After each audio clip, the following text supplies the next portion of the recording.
We all know those GLP-1 injections work wonders, but that price tag almost gave me a heart attack when my insurance denied coverage. I was staring at a choice between paying my mortgage or paying for weight loss. Talk about a rock and a hard place. Then I found Elevate Health compounded semaglutide at just $58 with payment plans that don't require a second mortgage. Same medication, same results, but a price that real folks can actually afford. Visit joinelevate.com today. That's JOINELEVATE.com. Your wallet will be as happy as your waistline. This medication is not FDA approved.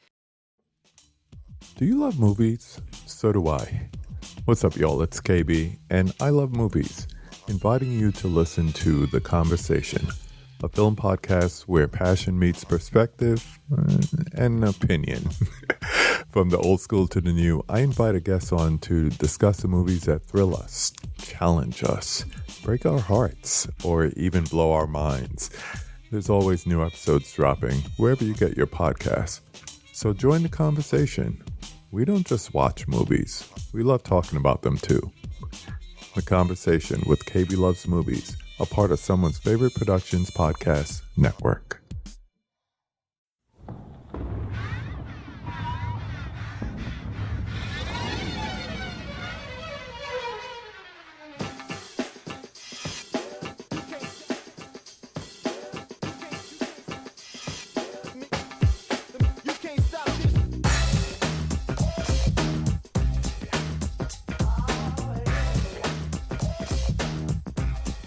Hello, everyone, and welcome to the Kulturecast. I am your host, Chris Stachiw, and I'm joined, as always, by my co-host, Michael Swan. Yo!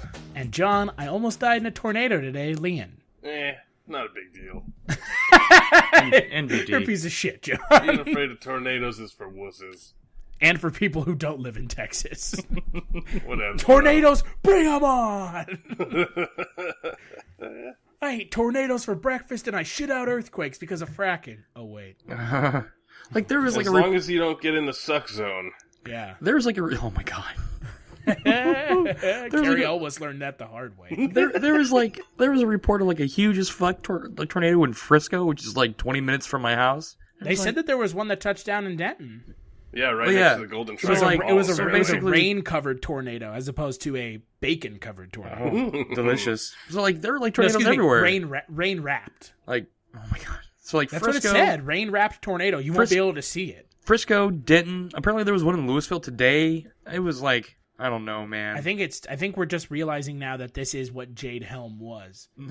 It was the plot of the Avengers movie. Gotcha. A tornado attack? The good Avengers movie, not the Marvel Avengers movie. Which is them trying to fuck with the weather and destroy Texas. Right. Yeah, I remember with that. Sean Connery. Yeah. Guys, you need to call your local government and let them know that we need to patrol the Jade Helm people. Okay, Greg Abbott, if you're listening, Hurry. Everyone send your national militia to watch the UN Special Forces teams to make sure the UN Special Forces teams don't do anything. They're trying to invade. They're trying to invade our government, guys. With ISIS guys coming from Mexico. Wow. I don't even know what to say. That's part of the thing. I know. I'm still in shock that that's a thing. Texas, man. We're the best here. Yeah. We think we're important enough for people to want to invade us. Because as goes Texas, so goes the United States. Right? I mean, that's not true because at one point Texas thought it was important enough to succeed. Or secede, not succeed, secede. You're goddamn right Texas is going to succeed at seceding, you son of a bitch. There was like a huge like landmark speech by like Rick Perry a couple years ago about that. It was fucking stupid. Yo. Wait, that's the wrong guy. That sounded like Howard Dean for a second. No, that was just me being like a cowboy. Oh, so Howard Dean. No. There's gold in them hills. That's a prospector. Oh. Rolling. Listen here, pilgrim. Is that me? Is that you, John Wayne? This is John Wayne to John Wayne. I'm listening, buddy. Anyways, our stupidity aside, we're in the middle of comic book month, And like 10 days in the comic book month. well, I mean, we're kind of in the middle of. We're getting there.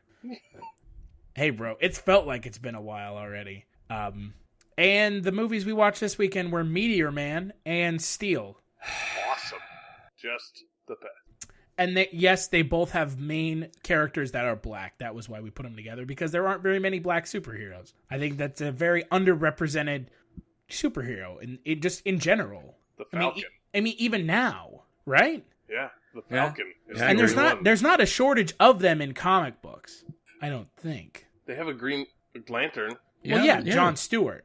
He's like the coolest Green Lantern too. Yeah, he's the one that everybody loves. What I'm saying is, like, they're underrepresented In cinema. In cinema. So let's just get right into Meteor Man. Features Robert Townsend, who directed and produced and wrote the film. And he's a school teacher in D.C. that gets hit by a green meteor. That follows him down the street. Yeah. And he becomes a superhero. So, and he fights inner city gangs, because when you're a superhero, what else do you do but fight inner city gangs?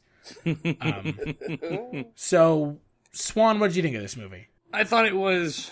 I mean, it's dumb, but I was able to get some comedic value and entertainment out of it. It didn't help that I was pretty smashed when I watched it. But I didn't feel like I was wasting my time. It kind of seems... Because in this film, we kind of have... I remember a conversation we had Russ Linton on a couple weeks ago, and he talked about the trifecta of bad film. The written by, directed by, and stars. We have that here. So, I mean... Yeah, but I don't think that this is a good evidence to support that, though. Did you like this movie, Chris? I didn't hate it. No, I'm not hating it, but I mean, there's other films that fall in that trifecta kind. I guess I'm not gonna say this is so bad it's good, but there's films that aren't like that. I don't know. There's films that I don't hate that use that framework or have that element, and to me, they still follow that mindset that they're mediocre films. Just because you don't hate them doesn't mean they're not mediocre. No, I think, well, we can get into what I thought my problems were with this movie, but I'm actually curious what did you think? I was disappointed in this movie because the first, 15, 20 minutes, it feels like, it feels very surreal for the first, 15 or 20 minutes. Like, they introduced the gang, the Golden Lords, in that back alley. Like, Robert Townsend's character just sort of stumbles upon these two kids looting, a battered woman's purse, and, just pouring shit out of her purse and, picking it up. And then they just, stare at him, and from the darkness of the alley, the rest of the gang slowly comes out of the shadows. And they're, children dressed in black suits with sunglasses and bleach blonde hair. And then from behind them, adults come out in the same outfits, and then another dude walks on, and he's got, a tiger on a leash, and the whole time there's this, really weird music playing, and the whole introduction of that gang was so surreal, and then he gets his superpowers, and all of the discovery of his powers is so weird and oddly shown and funny, and then, 30 minutes into the movie, it starts getting really dumb and poorly paced and boring, and I ended up not liking it, and that was disappointing because I was actually sort of entertained early on.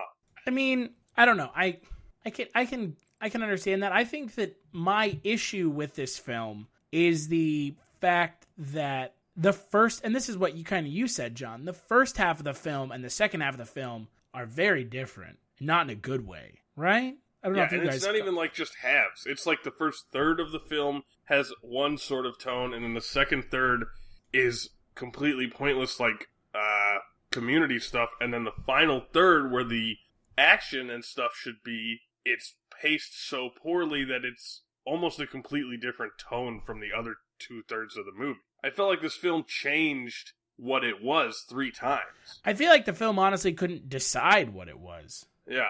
Right? I mean, a lot of this film it feels very disjointed. Well, apparently it went through multiple rewrites as it was being filmed. I mean, that makes perfect sense why this Right. film is the way it is with the kind of disjointedness. It's not bad. It's not much.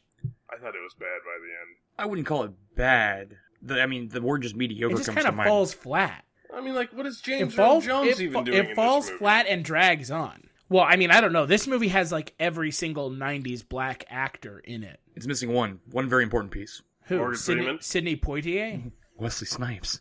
Well, so 3. Morgan Freeman, Sidney Poitier, and Wesley Snipes. Which is incredible because And Denzel Washington. thinking on the Golden Lords with that bleach blonde hair. You know what other movie came out in He 1993? literally looks like fucking Simon Phoenix from Demolition. Yes.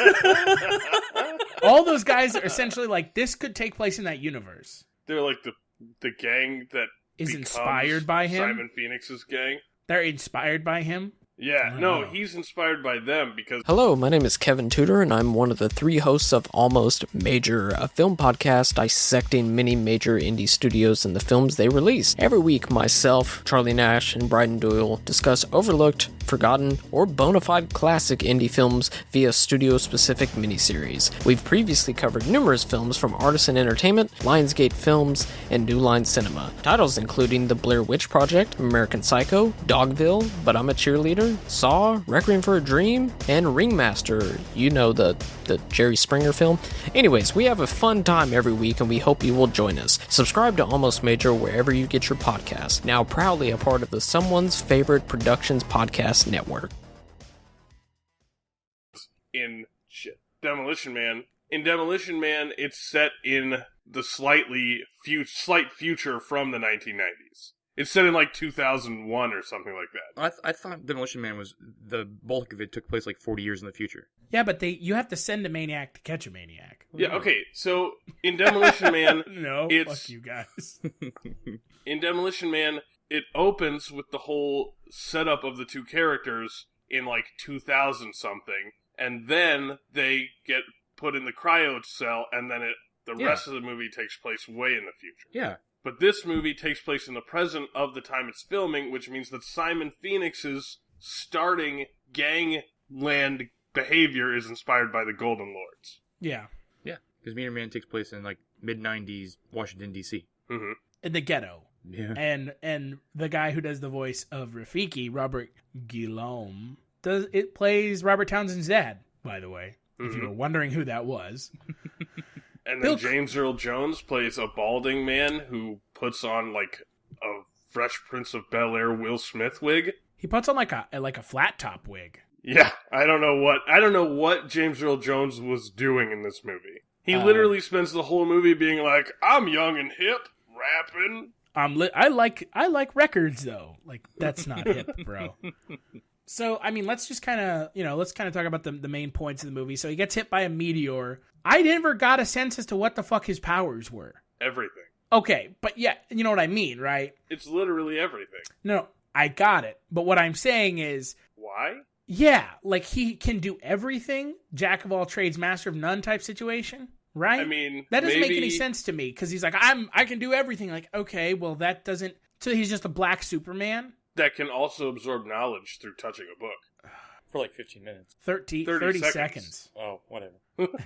I'm surprised you forgot that. That's like a major point towards the end of the film where they start fucking runway walking because movies. The movie goes from I know and can do everything to I have to do whatever the book is about. Yeah. Just to make that runway walk joke. Yeah. So he gets hit by a meteor and like gets like killed by it. Right. It like goes into him. Yeah, it like absorbs into his body. And then a chunk of it falls off, and Bill Cosby as a hobo picks it up. A hobo who can't talk. A mute hobo. He talks to the dogs later. Yeah, he like barks at the dogs, but he doesn't talk. They claim his character is a mute. Who claims that? Says it. It said it when I was reading about it on Wikipedia. A mute vagrant. I just thought he didn't talk when I watched it. But yeah, I thought he just didn't have any lines. Yeah. So he can like talk to dogs, and he has like every single power known to man. Laser eyes. It's really kind of stupid because if he never fully masters his powers or even uses all of them. He's just like, I can do these things, but he's just like at one point he's like using his laser vision to like cook an egg in a pan. Like, wow. At one point he's flying, but he's afraid of heights, so he's flying like a foot off to the street. That was funny as hell. I actually laughed at that. I was like, wow. I did too, great. but it's an example of him not being good at being a superhero. Yeah. His character is a total coward sack of turd, too. throughout the entirety of the movie until the end. Right. Just run away. Yeah, he teaches a kid to run away from bullies.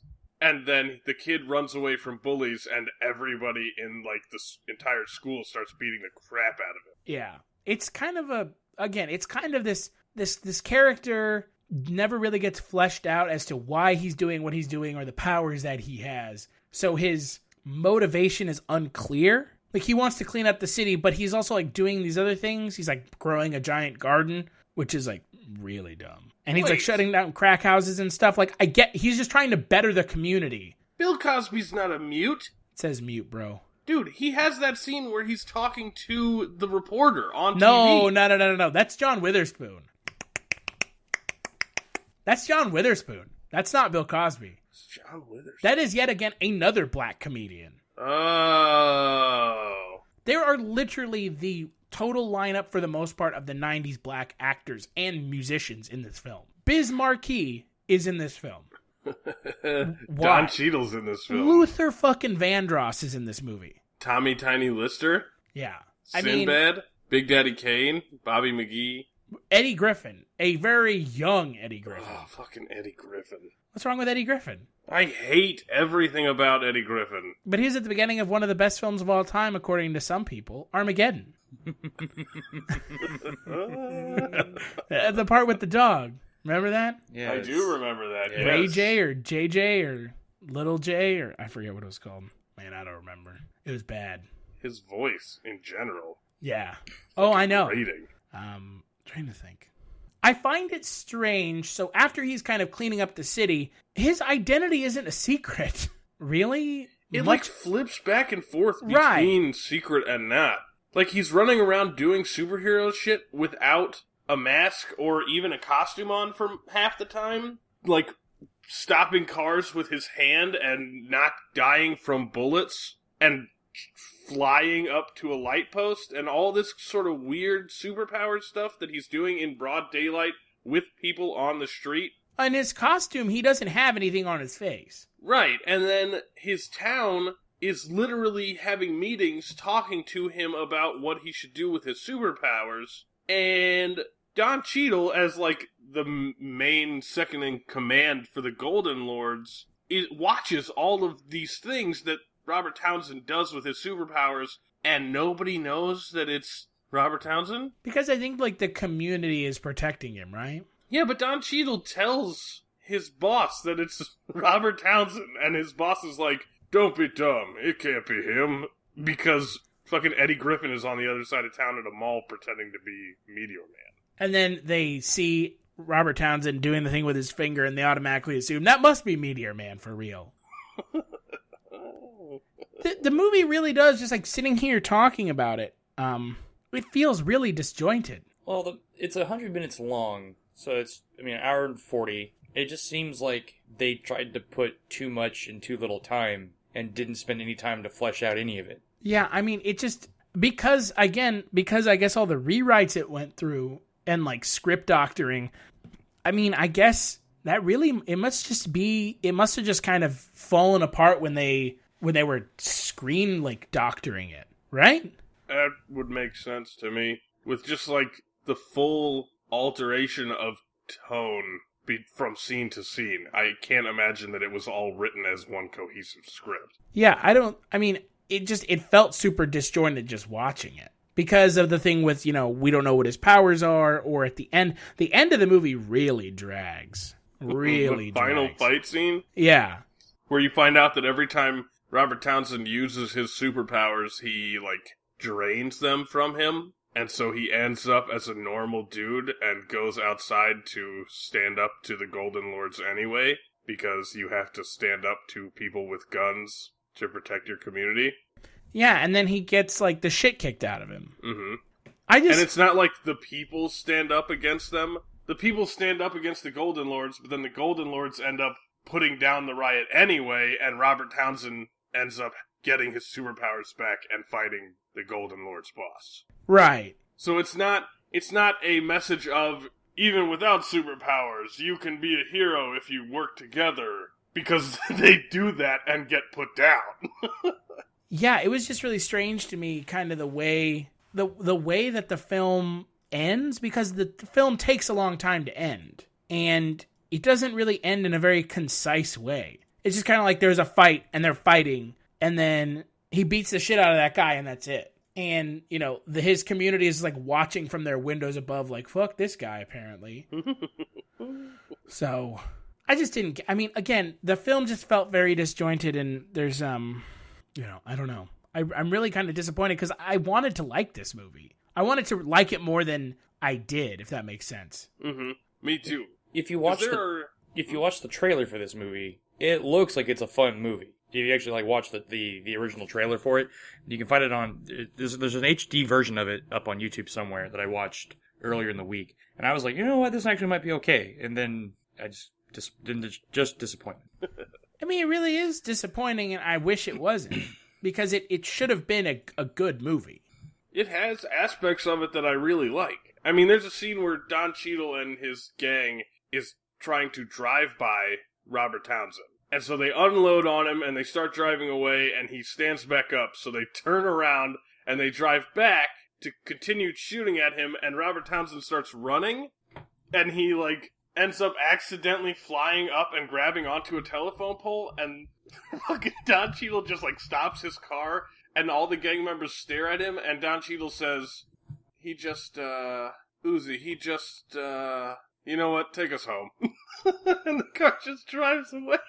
And I thought that scene was hilarious. And after that scene, I was like, this is going to be a good movie. And then nothing like that happened again. Yeah, again, I think that this movie really suffers from overwriting, I guess, or rewriting the script, and none of the plot points kind of syncing up with one another, if that makes sense. Mm-hmm. Which is too bad, because again, it looks like it could be a good movie, but it's just not. It's just kind of It's not bad. I mean, this movie isn't bad. It's just It's not much to it. And, you know, they didn't set it up for a sequel at the end, thankfully. So, you know, I mean, you know, there's no harm, no foul. You know, and it was a total flop at the box office as well. So, you know, I think it's unfortunate, because I think with the cast that it has, I mean, it has potential, right? Yeah, I mean, any movie where you get that sort of cameo ensemble thing going on, you have potential to make interesting appearances and work that star power to make your movie better. And this one just didn't work. It didn't manage it. So. No, it didn't. It just kind of, I don't even know. It's just, this movie's just kind of there, if that makes sense. Mm-hmm. It had a budget of $30 million, and it made $8 million total. Yeah, it was a total flop. I mean, it's better than Steel. No. Percentage-wise, isn't it? Oh, yeah, I guess it would Yeah, be. percentage-wise, yes, but, you know, in reality. No, I'm with you. So I guess, I mean, you know, there's really not much to talk about this movie, because there's not a whole lot about it. Not much happens. He fights the gangs, and he fights them. There you go. And they get captured at the end because the Bloods and the Crips show up to protect Meteor Man. Right, because he fights the Golden Lords to stop gang violence in the streets, and then in the end, when he loses his superpowers and the Bloods and the Crips show up, they're like, you ain't gonna fuck with Meteor Man, and then the Bloods and the Crips now own the hood that they're in. And they don't have to worry about Meteor Man either, because, I mean, what was y'all's take about the end of the movie?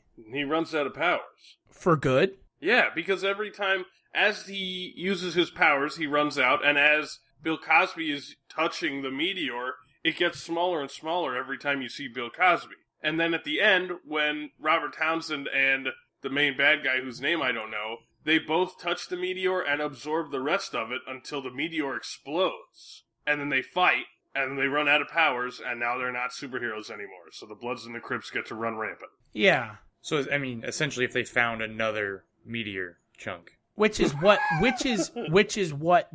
there's 6 comic book series off of the movie made by Marvel. Are there? Yeah. Yeah. Great. If you want to go read that, I don't even know what to think about that. They had 6 comic book series for this? And 6 comic book issues. Oh. Still, I mean, 6 issues more? Like, come on. And of course, the main bad guy has to show how big of a dick bad guy he is by killing his dog. almost killing his dog. Right. Throws a car at his dog for no reason. He has Robert Townsend powerless on the ground, and instead of crushing him with a car, he, like, throws the car at the dog. Yeah, because bad guy. There's also, strangely, another thing in this movie that I felt like went nowhere was his love interest. Yeah, the chick at the school? Whose boyfriend is Sinbad? Yeah, like he gets ready to ask her out, and then Sinbad shows up, and it's like, hey, brother, I wasn't black. I'm black now. I'm wearing a dashiki. Like, what? Yeah, that's his character. Yeah, it's a really weird character arc that literally goes nowhere because he's there at the end, too. His character reminds me of the character that's a joke in Don't Be a Menace. There's a character that is the exact same way. That is his character, like, this is my first black woman. Like, in Don't Be a Menace, the character's like, I only fuck white women because black power. Like, that's this exact same character. I don't think I've ever seen Don't Be a Menace. It's awesome. It's great. But this movie isn't, unfortunately. And I've never seen Robert Townsend in anything else, so I can't really kind of say whether or not he's a good actor, but I don't think I would assume that he's not a terrible actor. Because he's not terrible. He's not the reason this movie is bad. No. The reason this movie is bad is just poor writing. Mm-hmm. So, final thoughts and best performance. I don't know. I guess, just to put it simply, it's a disappointing film because there's obviously a lot of potential here. This is something I actually wouldn't be opposed. I mean, I wouldn't be excited. I probably wouldn't think much of it, but I think a remake could be done and it would be good. I would think or hope, because I mean, you guys have stated there's a lot of potential in the story arcs and things like that. It just seemed to me like there's too much going on. Disjointed is a really good way to put it. I guess best performance. Fuck, I'm gonna go Bill Cosby because hobo. Wow, that's a controversial choice, Swan. The hobo who X-ray visions up through the floor to look at a woman in her underwear as she watches television. Yeah, it's classic Bill Cosby. Yeah. Ain't that the truth? Jesus. What about you, John? I'm gonna go with It's Bad, Skip It.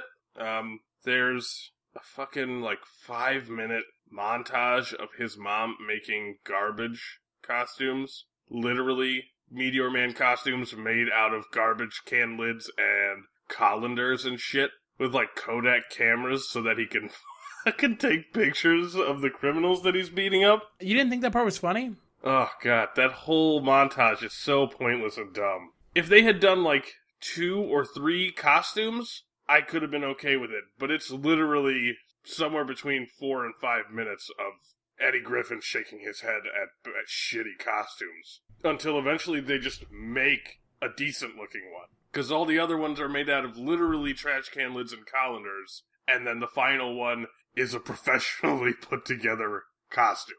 Yeah, but it still looks pretty shitty. Well, yeah, but it was a fucking, At least it looked like a superhero ripoff. It looked like a ripoff Superman costume. Right. Which is what his character is. But it didn't look like it was made from garbage. That's true. I don't know. The whole movie is not great. I really liked the Golden Lords and the Baby Lords, and that's it.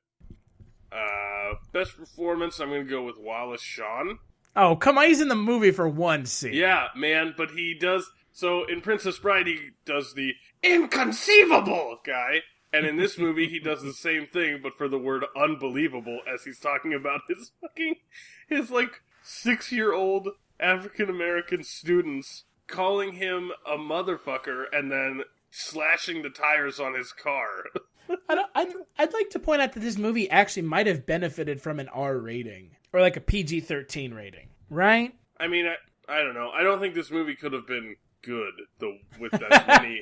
with the script? Yeah, I don't think making it more violent could have possibly made it No, better. I'm just talking about maybe not kind of letting there be kind of more adult jokes. You know what I mean? Because it was kind of dialed back. I mean, I don't know. I don't think this movie could be good. I'm curious as to why this movie was made. I'm assuming that it was made because it was trying to give someone to look up to for inner city black youth. Fuck if I know, man. Right? I mean, yeah, that's the only thing that really comes to mind. I mean, But it doesn't even end up making sense. Yeah. The Baby Lords end up running away and going, "We're gonna get you, motherfucker!" And then running away to continue being child gangsters. Yeah, I don't know. It's I mean, that's what I'm assuming is just, it's like, oh, you can be anything you want, like a superhero. Oh, yeah, because why else would you put I mean, not that there's anything wrong with black superheroes, but why would you put a black superhero in the mid-90s Washington, D.C.? I would also like to point something out. This is a completely original superhero. This is not an adaptation. That's the one thing that I am impressed about this movie. They got a fully original superhero movie made. Okay, a fully original superhero that's basically a copy of Superman. Yeah, but a lot of superheroes are just a copy of Superman. Well, I get that. Yeah, a lot of shitty superheroes. Like Meteor Man. Like Superman. Like Superman in The Man of Steel. I don't give a fuck. Like Superman in every Superman thing he's ever been in. Dude, Brandon Routh was great. Superman's the worst superhero. I heard Superman has a big wiener in that movie. So wait, Superman or Vision? What's the one? So Superman or Vision? Oh God! Oh God! I like Superman better than Vision. Isn't Vision just a cybernetic Superman? Basically, with an Infinity Stone. So he's even more powerful than Superman? Vision could will Superman out of existence. Yeah, that's right, he could. With that stone on his head. And there's no one to say otherwise. Game breaking. Game breaking. You're goddamn right. God. Ugh. Leaves a bad taste in your mouth. The audience will only understand this portion if they've also listened to the Avengers podcast. Well, it's fun because the Avengers podcast will come out before this one. Same day, a couple hours earlier. Hey, on iTunes, in order, it'll be before. I'm going to say that this movie isn't great. It's bad. It's not, I mean... It's bad. John. It's not like the worst movie I've ever seen. Stop letting your desire for it to have been good cloud your judgment. Okay, you know I consider like a bad movie to be something else. This movie isn't like the worst, John. I think this movie could have benefited from having someone who actually knew how to write a script come in and write the script. But Chris, John speaks the true. Oh, God. Yeah, he should have hired them for this movie. Ooh. Yeah, right. And I'm going to go with best performance, Robert Guillaume, because he's just like the old badass black guy who's like, I don't give a fuck. You punk ass motherfucker. He's like, bring it on. And he did the voice of Rafiki, and I can't not hear that voice whenever he talks. So, well, let's move on to the next movie. I'm sure that this will be even more divisive of opinions. Steel from 1997. It is a superhero movie based on the DC comic book character John Henry Irons, who was in the Superman Metropolis kind of lexicon of superheroes. And it stars, because I guess he was a really big thing. No pun intended. No, I'm being serious. I didn't really ever think Shaq was that big of a deal. Oh, dude, he was. Before he left the Lakers, Shaq was he was the thing. He was all the rage. Okay. I just didn't. I didn't get that. Okay. I knew who Shaq was. Yeah, but I never was like Shaq is the fucking coolest guy ever. Oh yeah, man, he had all those commercials and whatnot. And he plays Irons, John Henry Irons, who becomes Steel after he quits the military. Because the non-lethal weapons that he makes have a setting on it that can make them lethal. And so the fucking army guy, the military weapons designer, goes, yeah, I don't want my weapons to be used for lethal force, so I'm leaving. Yeah, and this is after his friend, played by Annabeth Gish, gets Shrek'd when Judd Nelson of all people. Judd fucking Nelson. Yes, Judd Nelson from Breakfast Club, Judd Nelson. He turns the weapon all the way on high when they're testing it, and it knocks a wall down and paralyzes his friend, Annabeth Gish. And so, well, it doesn't paralyze it. It doesn't paralyze her. I mean, it cripples her, but not in a it crushes her legs. I'm sorry. Right. Okay. She can heal. She's crippled. Yeah. Okay, she's crippled, not paralyzed. Thank you, John. Thank you for watching out for them. And he becomes a superhero who wears a suit made out of steel. He literally he wears a suit of armor. he just blacksmiths junkyard steel into a suit of armor. And he goes around and tries to stop Judd Nelson's character, who is selling the military's weapons on the black market. Well, because Judd Nelson gets discharged from the military. Because he cripples Annabeth Gish. Right, so he goes to a weapons manufacturer black market sales guy in the same town that Shaq lives in. It's called L.A. I forgot which town it was. And he starts building the same guns for the weapons dealer. Yeah. And they're like moving them in the city in arcade machines. Yes. A plot point that is completely abandoned like 5 minutes into the movie. So Swan, what'd you think of this movie? Yeah.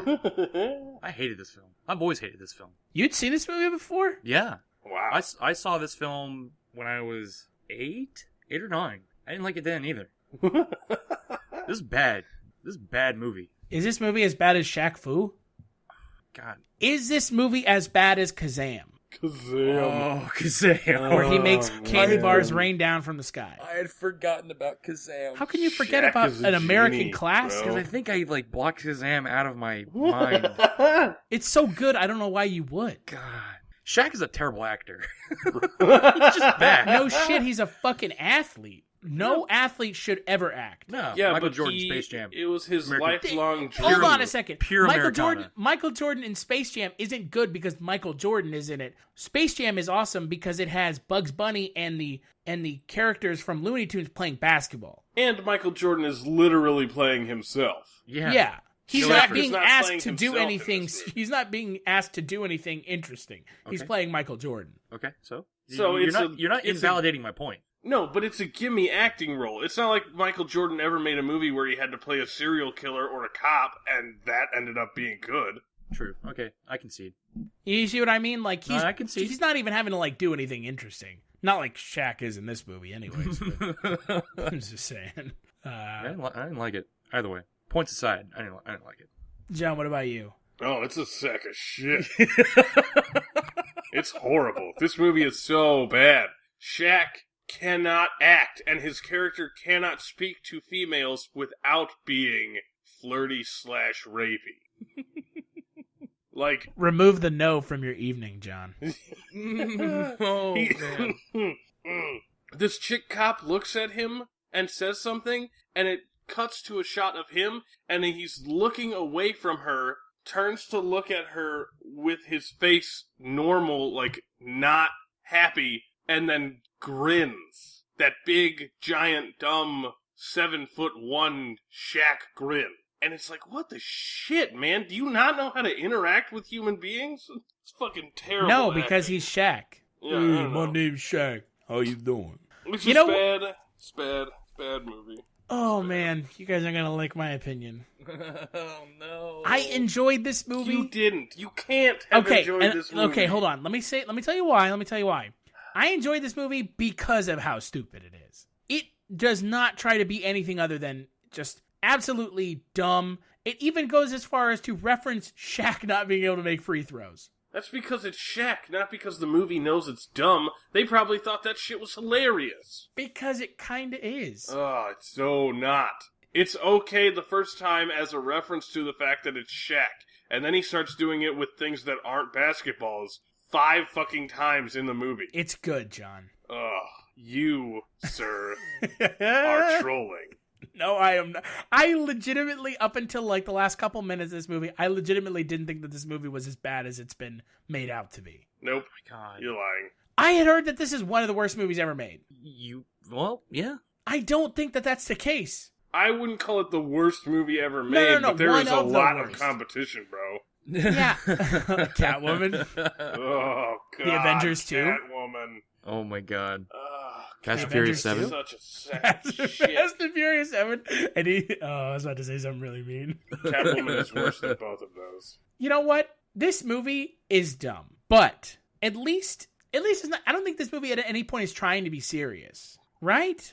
I think it is. I don't I think didn't it get is. the This takes movie isn't like itself. the Avengers that's trying to like tell this dramatic story. This movie's just like stupid. Shaq can't act. Everybody knows it, so he's just kind of fumbling through his lines, and he's riding on a motorcycle in broad daylight. It's absolutely it absolutely tries to tell a dramatic story. The whole shit with his crippled girlfriend that's not his girlfriend. That whole scene where she falls out of her wheelchair and Shaq and Richard Roundtree are like, "No, we can't help her. Let her do it and let her do it herself." And she spends literally 4 minutes crying, hitting the ground, and then climbing with her arms up off the ground and back into the wheelchair, and then it does that whole conversation later that's like, thanks for all the help, and for not helping me with everything. Her character was... I Okay, can you guys at least Ugh. agree that her character was the best character in the film? Judd Nelson was the best character in the film. Yeah, but I think that's a gimme, because Judd Nelson is just unhinged. Right. Okay, hold on a second. I'm going to make a statement that I know at least one of you will agree with. The orchestral score for this movie is fucking awesome. Yeah. It's awesome. Yeah, it is so out of place with the quality of this movie. Yeah. It's really strange to see things like that, because it's really good. Like, I would like to listen to it on its own type way. It's baffling to me when really bad movies, because this is not the first instance of a bad movie having an amazing soundtrack, whether it be like a collection anthology of songs that have already been pre-published, or if it's original score. And this certainly falls in that category. Like, it's good stuff. And the guy who did the orchestral soundtrack is a 5-time Grammy winner. On top of everything else. I didn't double check. Who wrote the score to this? Mervyn Warren. He works with Quincy Jones. Like, no shit that this is going to be good. Quincy Jones produced this movie. Is one of the producers for this film. So I shouldn't be surprised that it has a good orchestral score. But the music in this movie, not like the hip hop, but like the actual like music is pretty great. Mm-hmm. It doesn't belong in this movie. This movie needs like salt and pepper and like Tone Loc, and that's it. I mean, like, because it's like a 90s movie. I mean, it needs like 90s hip hop. Yeah. Not this like booming orchestral score that comes out of nowhere. Yeah. I don't even remember it. Well, I guarantee if you go back and watch it and don't focus on what you would perceive to be the shittiness of the movie. I'm never watching Steel again. I'm sure we can find out. I'm sure that's a bold statement, Cotton. Yeah. I'm sure we can find a way to make that happen. Again, I think you should try. you should just try to listen to go back and listen to the soundtrack. The soundtrack is pretty great. I'm not kidding, John. I don't care, though. You're just being very narrow-minded. Look, music can make a movie better, but so it cannot narrow-minded, make John. a movie. I'm not saying it's making the movie. I know, and I'm not saying that's what you're saying. What I'm saying is, even if the soundtrack is good, the movie is still a sack of turd that should never be watched by human eyes. How do you really feel? I think you're over-exaggerating. Probably. But it's still shit. I think that it's just another 90s comic book movie. Okay, let me ask you guys something. If this movie had Wesley Snipes as Steel, would this movie be as bad as it is? Or is it because it has Shaq in it, it's so bad? Wesley Snipes can kind of act. That's not what I'm asking. So yes, I think Okay. if Wesley Snipes was in this movie, it would be better. I still don't think it would be good, but it would be better than Shaq grinning and delivering his lines poorly and walking down the street and high-fiving literally every person in the fucking ghetto. Everybody knows him. Yeah, even though he's been away with the military and God knows where for fucking... Of course everybody knows him. He's 7 feet fucking tall. That's a good point. There is literally a scene in the film where he is on a lineup of other people, of other black men. And there are two people that are trying to point out who it is, and they don't pick him on purpose because he helped them. But the cop should have been like, "Yeah, it's that guy. He's like 8 feet tall." Right, because cops have seen him. Yes, and he has saved cops and almost killed cops by tackling them at full force. But You said this is another 90s comic book movie. In the 90s, Spawn and Blade came out, and Mystery Men came out in 1999. The Phantom came out in 96. Judge Dredd was 95. The 90s is not every comic book movie that came out in the 90s is shit. No, but I think Every movie that came out with Shaq in it is shit. that's a bold statement. Kazam is an American classic, you fuck. And again, you're trolling. Well, I'm trolling now. But I enjoyed Steel because I don't know. Something about Shaq is just so lovable. Does that make sense? He's just so big and dumb. In this movie, I know he's not in real life. He's a learned individual. Yeah, in this movie, though, he's like big and dumb and like goofy grinning all the time. Like, I can't hate on that. But like, like I'm John Henry Irons, like that shit's okay, sure. He's like a goofball, right? John Henry Irons drove steel and beat the machine. Yeah, but John Henry Irons also died. I mean, not John Henry. John Henry. The steel driving man died. Right. The steel driving man died. Yeah, he died, but he didn't have you helping him. Blah, blah, blah, blah, blah. John Henry beat it over our fucking heads. He can't help but the name that he's born with. He's a fictional character, Chris. Fuck you, John. Mad 'cause bad. Mad because this movie's bad. I mean, it's bad, but I still like it. It has a mobster say, I'm a legitimate businessman. Any movie in which a mobster says, I'm a legitimate businessman is shit. My only real issue with this movie is his kind of like getup. His steel outfit? Because in the comic books, he's like made out of steel. Is he? Yeah, he's not like a robot, but he's like covered in steel. He like can turn into steel? No, he's like Colossus? permanently steel. Oh. From what I remember. Huh. So his suit just looks goofy as hell. Like his mask that has like those mandibles on it. Like, come on. That squish his giant face in? Yeah. Oh, yeah. And squish his nose. Mm-hmm. And he has a big, shittily put together hammer that is also a gun and a laser and a hammer. And a magnet. Right. That's my real issue with this movie is the character design. Because, and I've seen documentaries and stuff about like the like special effects industry. It's really hard to make plastic look like metal. Yes. Right? Yes, it is. And his costume looks like plastic. And it's supposed to be steel. It looks goofy as shit because it's not steel. And the movie had a budget of $16 million. That budget didn't go to the fucking character design. That budget didn't go to anything. I don't know. It probably went to paying Shaq. I don't think Shaq really needed the money. Of course not, but that doesn't mean he didn't take it. But you know what I mean? Like, his costume looks really bad. Well, yeah. In the comics, steel looked like Superman, but steel-plated all over. Yeah, he's not. He's like literally a steel-plated person. Yeah, like he's supposed to have a cape. Like in the comics, he had a cape, and I mean, not that capes make a superhero, but I mean, they make a. There's commentary on that in the Incredibles, but to me, never wear a cape unless you want to get it caught in something. Yeah, basically.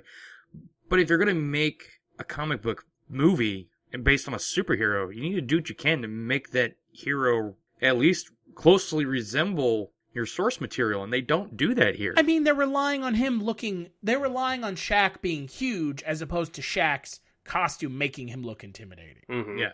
And, his suit, like, flings bullets off of it, which was right. so goofy. Like, that's not how steel works. No. Steel doesn't just reflect bullets because. But it's like Shaq made steel. He's like, he engineered that steel, right? That's what the kind of thing is? I mean, I don't know. It shows him, like, blacksmithing it together. But it doesn't mention why it's better than other stuff. It's reinforced with green meteorite. Yeah.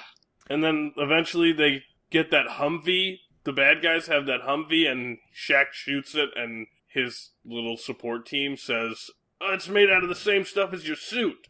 But it looks like actual steel because movies. I don't know. I mean, I didn't dislike this movie as much as I was expecting to. Maybe it's because I went into it with super low expectations. That's probably it. I mean, I went into it like, it could be good, it could be bad. It's probably going to be more entertaining than Meteor Man. This movie is at least more entertaining than Meteor Man, right? I don't know. This movie has action, sort of. It's a tough call. Fuck you guys. This movie has Richard Roundtree in it. Another actor, black actor. Who makes a Shaq joke? Yeah, another black actor Shaft who wasn't in Meteor Man. He was in Shaft, though. And then when he hands Shaq the hammer, he says, I particularly like the shaft. And then he looks at both of them like, what? It's like breaking the fourth wall, you son of a bitch. Just like, look at the camera and shrug. Or. Like, what the fuck, man? This movie also has Ray J in it, known for fucking Kim Kardashian. It's the only thing I've known him for. I mean, I don't know what else he's done. He's done this and fucked Kim Kardashian. Is he the... little kid. Oh, yeah. Who plays the, like, black minion of Judd Nelson? Oh, I have no idea. With that crazy voice? Hill Harper. It, like, echoes through his own throat? Yeah. His voice is nuts. That guy was something else. He's like a fucking eye patch. Did he have an eye patch? Yeah. And at one point he talks, and at one point he has an eye patch, and at one point he talks about eating hot dogs. Yeah, not the gangster. Oh, that guy. The second in command that drove the Humvee. The guy who sounds like this. Yeah. Holy shit. That's what I'm talking about. That's the dude whose voice is crazy awesome. Yeah. At one point, Judd Nelson fucking kills a woman who is dissenting. Peace out. Just has the elevator crash into the ground. Yeah. Jesus. And then he turns to that black dude and he's like, I need somebody I can trust. And the black guy's like, yep, that's me. yep, that's me. I don't want to fall down a fucking elevator shaft. Because he Judd Nelson pulls out the remote and hits it in front of the guy. He's just like looks at the guy and pushes the button. And, reading kind of the writing and the backstory of this movie, Quincy Jones, this movie was made so that children have someone to look up to, like a role model. That's his character, Steel. And he's also described as a blue-collar Batman. I mean, if that's what they were if that's what they were going for, they kind of achieved that. The blue-collar Batman part, not someone to look up to. I mean, look up to in the literal sense, yeah. But I guess kind of. The more I think about it, the more I'm kind of intrigued about which comics they adapted Steel from. Because it sounds none of them. All the characters except for Steel in the film are original. Well, I get that. Except, I mean, have you read The Death of Superman, The Man of Steel? That comic revolves around basically right after the death of Superman against Doomsday, because John Henry Irons helped Superman. Spoilers, Swan.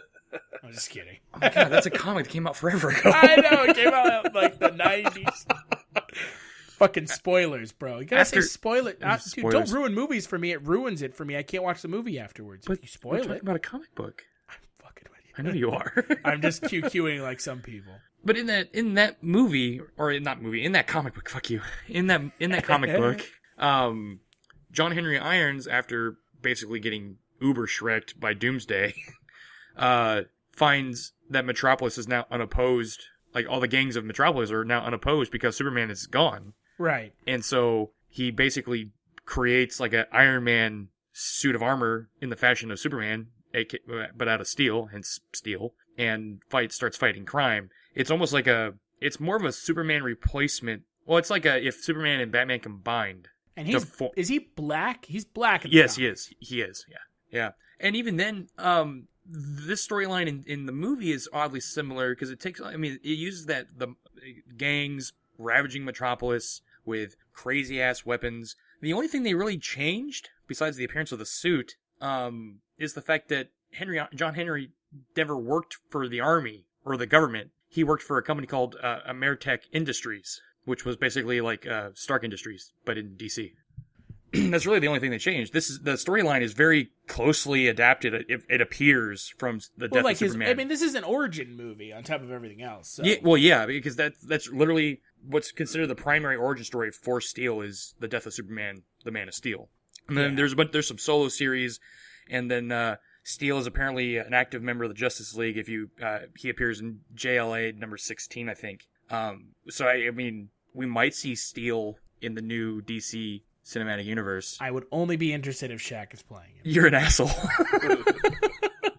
Well, who would you rather have playing him? The guy has to be physically imposing. Wesley Snipes. Wesley Snipes is not... That's okay. That is, I think, the honest problem with this movie is they couldn't have really gotten a whole lot of people to play him. Well, yeah, I don't know. Right? Ving Rhames. Ooh. Ving Rhames too old now. Yeah, but he'd be in a fucking metal mask. Who gives a shit what he looks like? Oh, you know what? If he wasn't dead... Michael Clark Duncan? Clark Duncan. I mean... There's really... Now that I think of it, I don't know of any large, give imposing... Shaq some acting lessons and he'd be totally fine. Years of acting lessons. You know what? They've got time. He took free throw lessons for years. Yeah, and well... still shot 40%. That's more fucking free throws than I could shoot. Then again, I'm not Shaq. He shot one in this movie, guys. He saved him and Ray J from blowing up. Yeah. Yes. Actually, Shaq basketball jokes were really only funny in the 90s. Well, yeah, because now he doesn't play anymore. Well, I mean, he played up to 2010, because in 2010 he played for the Cavs with LeBron James the first time. I know. And he has 5 rings, 6 rings? I think he's got 4, all with LA. Might be 3. No, he's got 4.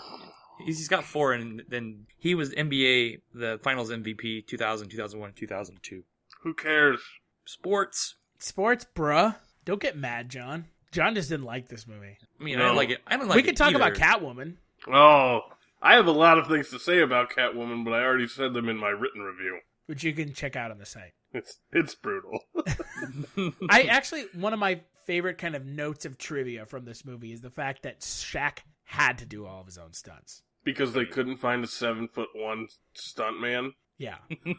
So that means when he gets lifted into the air by a tether in the side of a concrete wall, that's him getting lifted up by like a fucking crane or some shit. Yeah. Because Shaq is a goddamn weighs a ton.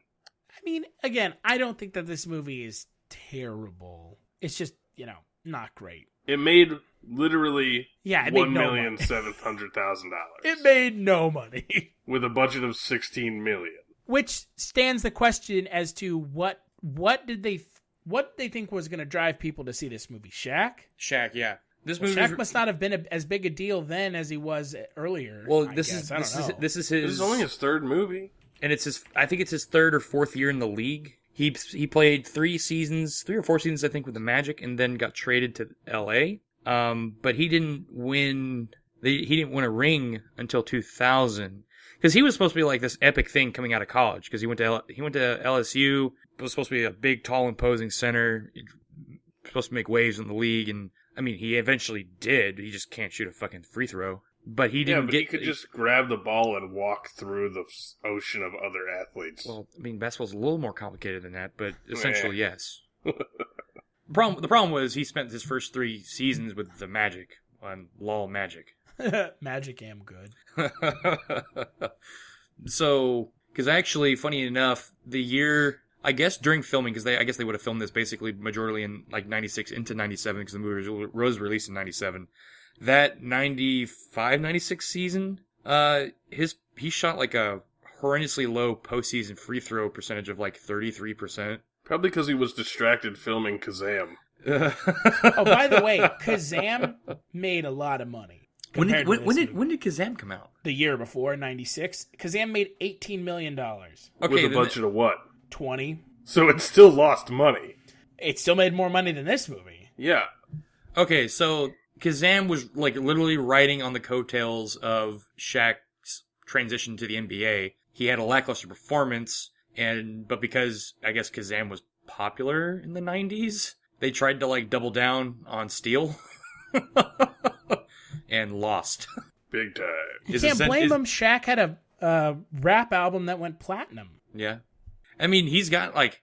He's successful at branding himself. Unfortunately, he's not a good actor. Then that's the thing. Like, if you look at Steel, you basically see a guy who's like, man, he looked really good in a commercial. Like even now today, if you look like to those Buick commercials he did, it's the same kind of size. Yeah, it's the same kind. Well, not just his size, but just like his personality and how he acts as a person. Like not acting, but like who he is. Because for the most part, if you talk to him, he's just a big, bubbly, fun guy. And that's what we get. But his stupid little like handshake with Annabeth Gish, like what the fuck? Because he's fingering her. Ooh. Because every relationship Shaq has with a female in this movie is sexual, off screen. Oh no, I don't want to think about that. Because they don't even kiss on screen. Yeah, I was going to say that's another thing I really don't understand about this movie is Shaq's relationship with Annabeth Gish. Well, it's absolutely supposed to be like a love thing, because Richard Roundtree keeps saying they never went for it. I know. Richard Roundtree has 4 different points in the movie where he tells Shaq that she's a real catch, and Shaq is like, I know, she's amazing, and Annabeth Gish and Shaq are all emotionally close, and then at the very end, she stands up because she figures out how to walk again, and they hug. This is the only other thing I've ever seen Annabeth Gish in other than The X-Files. So I actually recognized her from Sons of Anarchy. She's in the last season. Last 2 seasons, I think. Huh. She's not terrible in this movie. Neither is Judd Nelson. But unfortunately, Shaq just is not able to carry a film like this on his back because he's not a good dramatic actor or a good actor. the slow backpedal. I mean, it's not really. He's not a bad. If they had just let Shaq be Shaq on screen for 2 hours, this movie would have made maybe more money. But then it wouldn't have been a superhero movie because it needs to be serious at some point because it's a superhero movie. Well, yeah, Because you have to have legitimate conflict. Right. So You can't have legitimate conflict and be laughing the whole time. except for when they're making souffles. Soul food mixed with French cuisine. That's At so a restaurant strange. called Black and Bleu. That's so crazy. That'd never work. Right. Yes, have some. Because that'll never work, ever. I bet that exists, like, all over the country now. Soul food mixes with everything. Everything mixes with everything for the most part, as long as you don't overdo it. Jesus Christ. There are Korean, Mexican taco trucks in L.A., and no one would have thought that would ever work. So, but, well, I guess, final thoughts, best performance. I kind of picked this movie apart about as far as I think we're willing to go. It's a bad movie, don't watch it.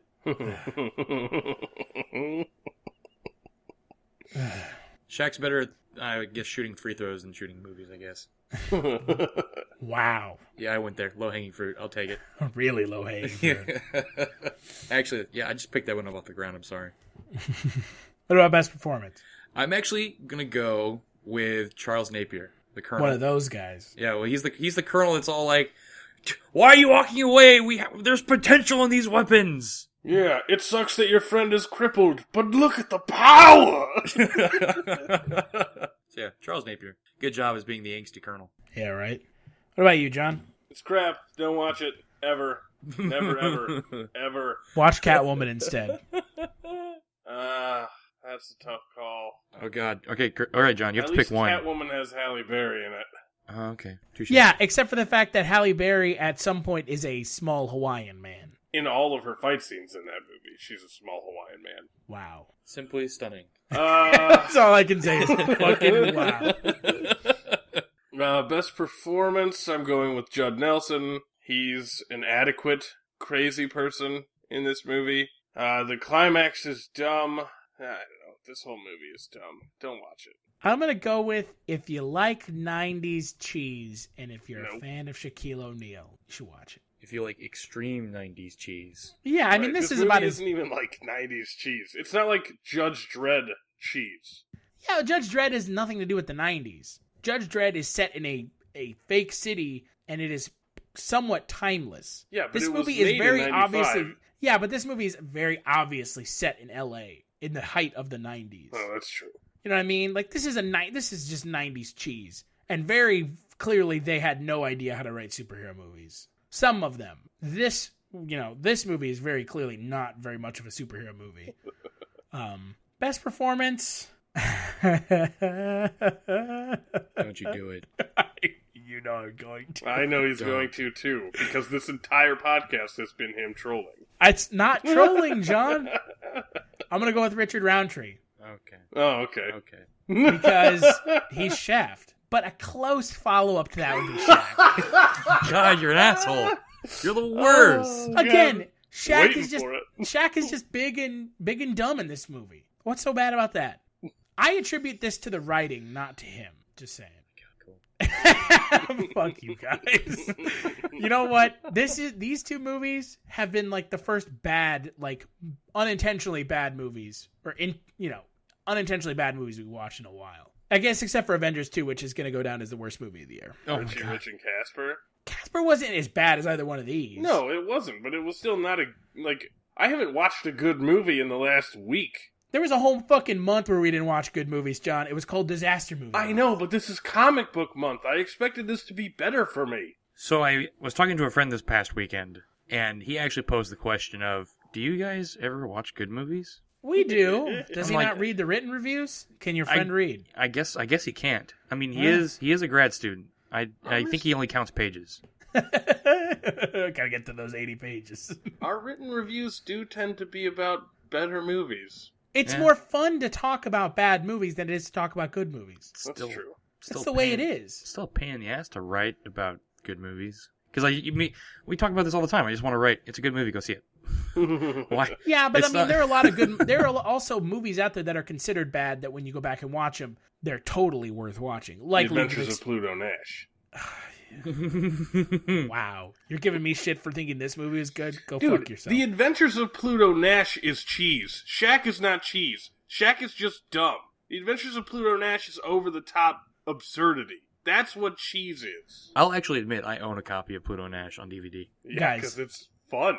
League of Extraordinary Gentlemen. No, I'm with you. I actually liked when I was in the camp of people that actually liked it when it came out. It's a little convoluted towards the end, and it wraps up way too quickly, but Jesus Christ, you get Sean Connery playing what is the closest to him ever playing old James Bond. Oh, yeah. No, I'm with you. And you get to see, like, a bunch of literary characters interacting with one another. It's pretty great. We do watch good movies. Some people think that the movies we watch are bad, but they're actually pretty good. I'm with you. Like Steel. You're an asshole. You're a scum. Oh, come on. I'd rather watch fucking Steel than any disaster movie we watched. At least this movie's only like an hour and a half long, as opposed to 2.5 hours. The base minimum amount of time for every disaster movie. Every disaster movie, 2 hours long. At least. Mm-hmm. 2 hours of just utter stupidity and sacrifice, bro. All right, so you have two options. You have to watch Dante's Peak every day. Oh, God. Or whatever the other option is, I'm taking. Or Dante's Peak is awful. Or you have to watch Steel every day, but you get kicked in the dick. That's not even fair. I would pick Dante's Peak over Steel even without the kick in the dick. So you could watch Pierce Brosnan sing "Row, row, row your boat" over and over again. And that old lady getting acid burned. Again, I don't think this is fair because at no point am I being physically harmed while watching Dante's Peak. Exactly. So which would you pick if you weren't getting kicked in the nuts watching Steel? Steel. Yeah, of course you would. Ugh. That's why he said that, so I wouldn't get to pick Steel. Right. Dante's Peak is just like 2 hours of just dumb shit. Yeah, but at least it has okay special effects. This movie doesn't have any special effects. Except the obvious crane wires that lift Shaq's massive form up and down. Massive form. Oh, man. Oh. The climax is literally resolved by Shaq telling Judd Nelson that his hammer gun is super powerful and too much power for Judd Nelson to handle. And Judd Nelson says, well, you know I like to push the limits. And Shaq says, I know you do. And then Judd Nelson switches the fucking power thing on. And then Shaq's suit reflects the thing and Judd Nelson gets fucking owned. No, he turns on the magnet and the hammer gets sucked I know, back but I'm over talking to about Shaq. the part at the end where he reflects the laser blast or whatever and gets like fucking Shrek'd backwards into the fire. Oh yeah, that's right. No! What? It just flies backwards, then it just collapses. Convenient collapse. Mm-hmm. Yeah. Dumb. Well, I guess, is there anything you guys want to plug before we wrap this up? Yeah, you can follow me on Twitter at MESWANNJR. That is me Swan Jr. My Twitter is John LEIN1, the number, not the word. And we got the Chronicles from the Crypt podcast, which is always cool. We got that John Kassir voiceover thing. That's still pretty sweet. That will always be sweet. And nothing. Yep. Wow. I got nothing. Simply stunning. Every time I try and think of something else to say, and I don't know. Maybe you I should just write... don't have shit going on, I guess. You should write it down. Yeah, God. Yeah, write it down, bro. Those things you have to say. Write that shit down. You can follow me on Twitter at HeelStash. Make sure to like the Facebook page and follow the Twitter for Culture Shocked. This Wednesday's podcast will be over Spawn and Hellboy 2, both of which are good movies. I've never seen Spawn. So. I haven't seen Spawn either. What? You guys. It's probably gonna suck. Are we in for a treat, John? Oh my god, Spawn is shit. 90s cheese awesomeness. Michael Jai White. Fucking John Leguizamo as a big fat clown that turns into a demon monster. It's John Leguizamo. I'm sold. Just like M. Night Shyamalan. His fucking demon name is the Violator. Oh, I'm sold. But that's his character's name in the comic. I know. I'm not saying it's... I'm saying it's awesome.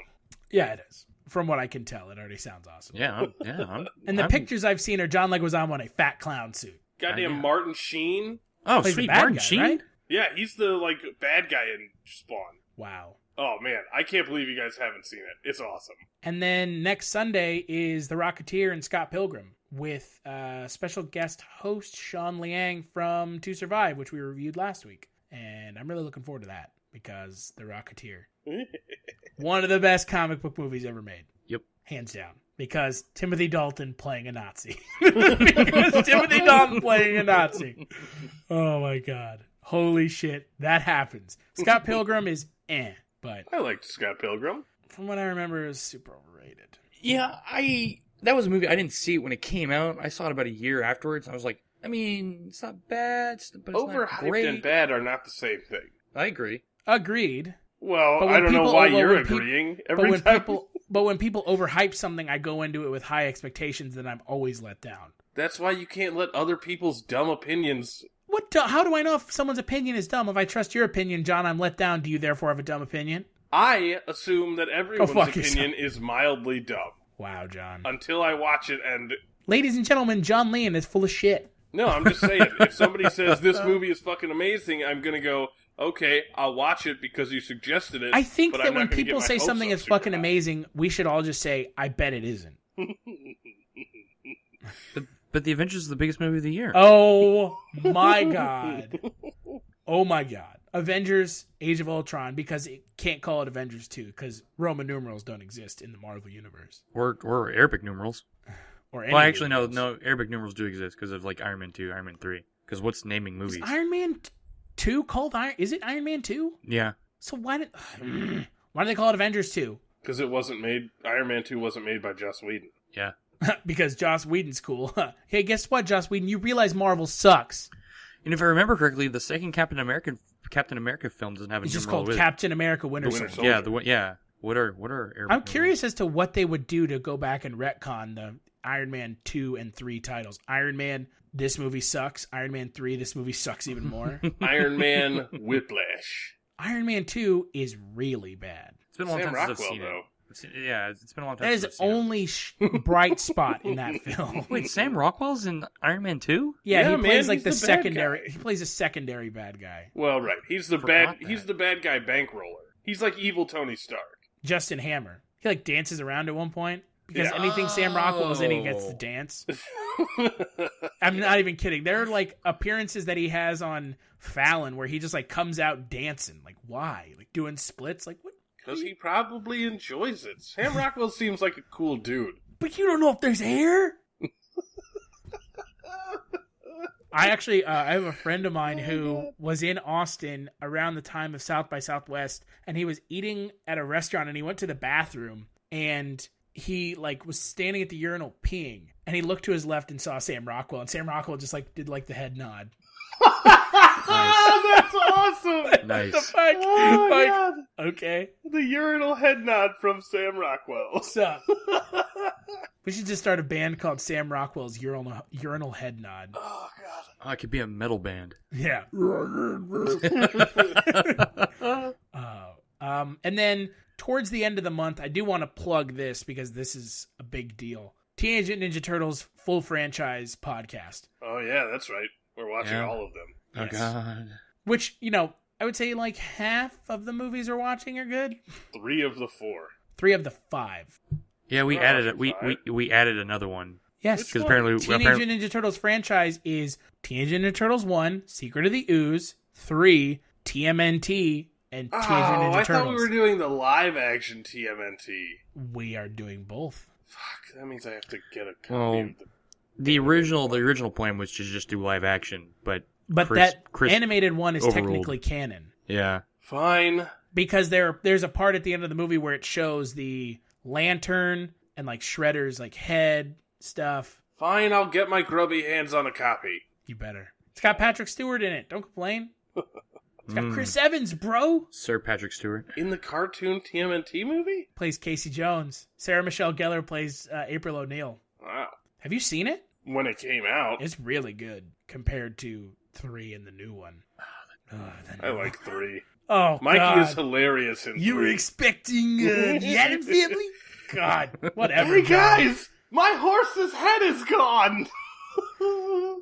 Oh, God. I can tell we're already going to have a difference of opinion. Oh, Speaking of TMNT, well, not TMNT, but just like the Teenage Mutant Ninja Turtles, did you guys ever play that like Mortal Kombat style? Oh, TMNT Tournament Fighters? Yes, on Super Nintendo. Good Lord. Love that game. Oh, I only man. ever played Fall of the Foot on Game Boy. Gotcha.